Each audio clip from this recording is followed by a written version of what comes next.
गतकाली आमको खबर आसी थिला कि छत्तीसगढ़ पटेरु उड़ीसा कोरापुट देके आंध्रा साइड किछि नक्सल माने क्रॉस करबा पई चेष्टा करूछंती सेते पई हमें तापर हमें ऑपरेशन प्लान करले और डिस्ट्रिक्ट पुलिस द्वारा ऑपरेशन प्लान हैला हमरो डीवीएफ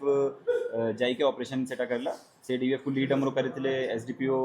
पार्थ कश्यप और हमरो एसी डीआईओसी और से माने जाई के आज सकाळे आज सकाळे से माने देखिले से एरिया को जिते बड़े गले से 4 जनो संदिग्ध लोग सेठी थिले से माने पुलिस को देखी के 3 जनो पड़े गले और जणे हमको धरा पड़ला से माने हमको देखी के पुलिस के ऊपर फायरिंग भी करले लेकिन गोली काहा को बाजला नहीं और हमें जणे को अरेस्ट करके आनी छी से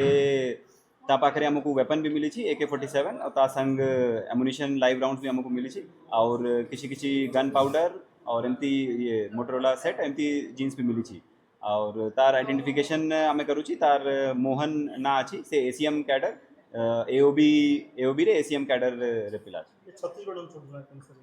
से छत्तीसगढ़ अंचल लोक अछि से हमरो एओबी जो हमरो एठी एक्टिव थिला कोरापुट रे आगरू से एओबी रे मेंबर अछि तार मुंड ऊपर 4 लाख रे इनाम अछि एसीएम कैडर मामला अछि